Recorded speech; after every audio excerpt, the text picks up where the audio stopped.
नमस्कार किसान भाइयों, स्वागत है आप सबका एक बार फिर।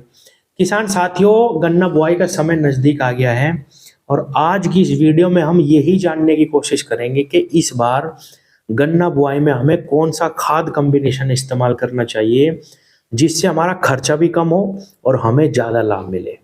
शुरुआती अवस्था में ही फसल को सबसे ज़्यादा खाद की आवश्यकता होती है और किसान भाइयों, खाद ऐसी होनी चाहिए जिससे हमारे पौधे की ज़्यादा से ज़्यादा नीड पूरी हो।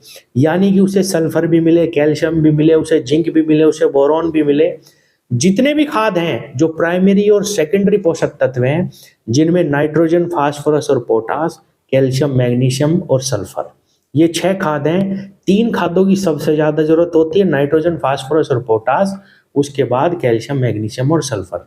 यानी बुआई से लेके पहले पानी तक इनमें से ज़्यादा खाद अगर हम इस्तेमाल कर लें तो किसान भाइयों, हमारी फसल शुरुआत से ही अच्छी चलेगी, उसमें कल्ले अच्छे निकलेंगे और न्यूट्रिशन की अगर कमी नहीं होती है किसान भाइयों, पौधा मोटा निकलता है, बहुत तेजी से विकास और बहुत तेजी से ब्यात करना शुरू कर देता है।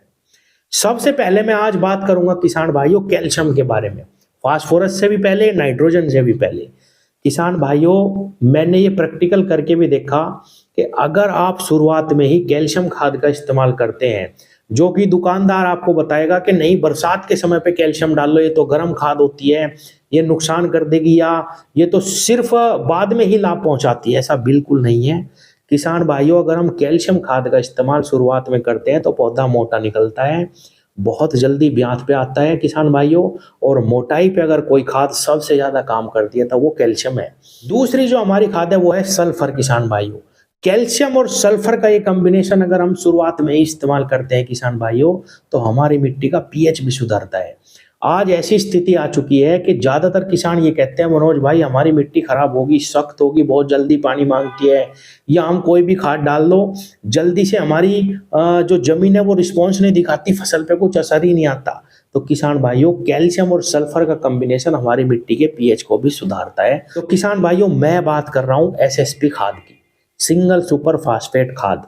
अगर इस खाद के साथ हम अपने गन्ने की बुआई करें तो ये सारे के सारे खाद हमारी फसल को शुरुआत में ही मिल जाएंगे।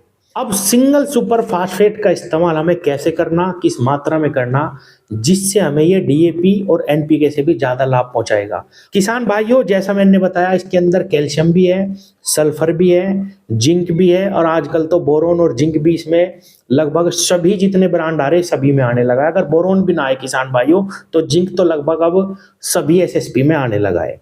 किसान भाइयों, सबसे पहले तो मैं इसके रेट की बात करूंगा। ये लगभग आपको 500 से 600 रुपए के बीच में मिलेगा। 550 रुपए का कट्टा एसएसपी का एक आता है। आपको बुआई पे किसान भाइयों 3 बैग सिंगल सुपर फास्फेट खाद लेना। गन्ना बुआई की मैं बात कर रहा हूं। अगर कोई और फसल आप बोते हो जो हल्की है थोड़ी, तो आप 2 बैग भी ले सकते हैं। आपके कम से कम ये 1600-1700 रुपए लग जाएंगे। लेकिन किसान भाइयों, जो जरूरत है हमारी गन्ने की वो सारी की सारी पूरी हो जाएगी शुरुआत में। तो किसान भाइयों, 21% इसके अंदर कैल्शियम है।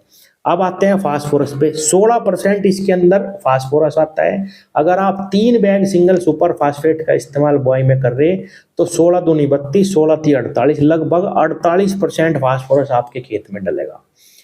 तीसरा, इसके अंदर लगभग 12% सल्फर है, 0.5% इसके अंदर जिंक आता है, वो भी किसान भाइयों लगभग 0.15% के आसपास हो जाएगा। अगर बोरोन भी आता है इसके अंदर तो 0.2% बोरोन भी है, जो कि एक बहुत ही जबरदस्त कॉम्बिनेशन बन जाता है किसी भी फसल के लिए। अब बात आती है कि इसका इस्तेमाल कैसे करना। अगर हम 3 बैग एसएसपी का डालें तो कब डालें। किसान भाइयों, जब अपने खेत की आप लास्ट जुताई कर रहे हो तब उसको रोटावेटर के सामने डाल दो, या टीलर आप निकाल रहे हो या कोई भी यंत्र अपने खेत में आप लास्ट में चलाने वाले हो, उसके पहले पूरे खेत में एसएसपी के 3 बैग बिखराव कर दो। इसमें फास्फोरस की भी पूर्ति हो रही, इसमें कैल्शियम की भी पूर्ति हो रही और आपके खेत में सल्फर की भी पूर्ति हो रही।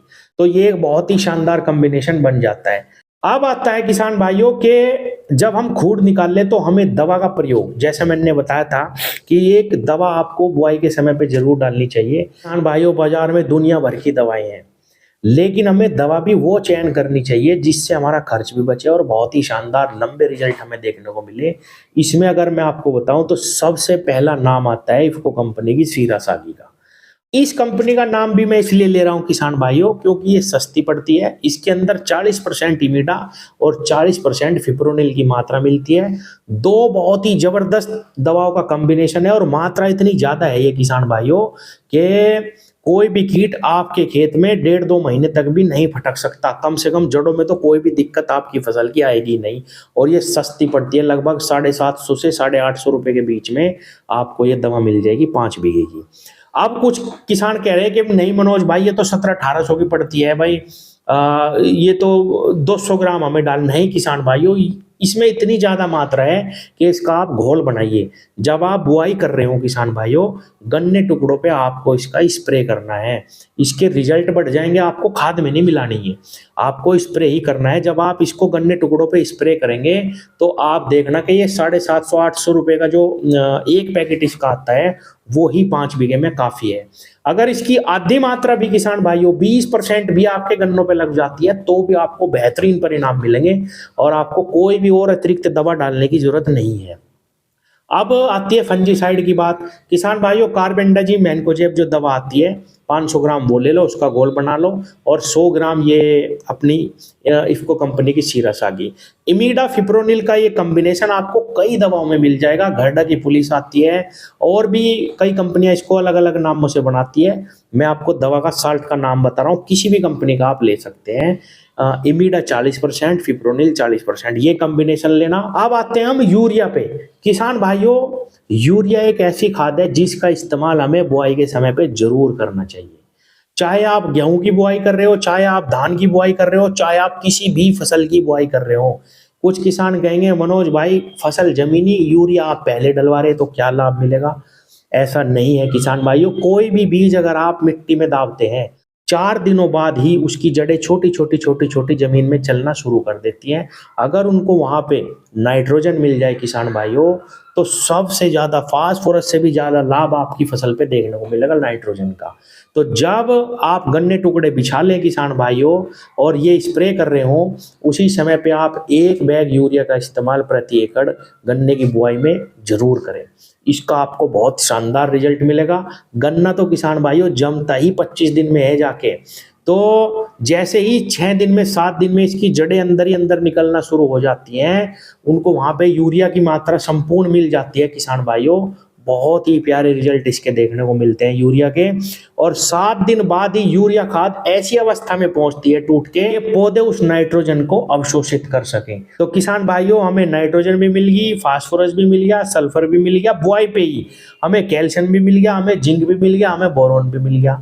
और किसान भाइयों, अगर आपने 3 बैग डाले तो आपको अतिरिक्त कोई सल्फर नहीं देना, कोई कभी भी कैल्शियम नहीं डालना। तो ये एक परफेक्ट खाद कॉम्बिनेशन है। इस साल आप एसएसपी खाद के साथ बुआई करके देखें, कितने बेहतरीन परिणाम आपको देखने को मिलेंगे। अब बात आती है कि डीएपी एनपीके का इस्तेमाल करें या ना करें। किसान भाइयों, पहली बात तो बेसल डोज में जब हम उसकी 70% पूर्ति कर देंगे फसल की, तो हमें ज्यादा खाद देने की जरूरत ही नहीं पड़ने की बाद में। हम थोड़ी थोड़ी मात्रा में डीएपी और यूरिया का इस्तेमाल अलग अलग पानी पे कर सकते हैं। थोड़ा पोटास का भी इस्तेमाल कर सकते हैं। जब तक हम मिट्टी चढ़ाएं, थोड़ी थोड़ी खाद हल्की हल्की पानी पे आप देते रहें, अलग अलग पानी पे आप देते रहें किसान भाइयों। इसी से ही हमें बेस्ट रिजल्ट मिलेंगे और जबरदस्त उत्पादन हम ले पाएंगे।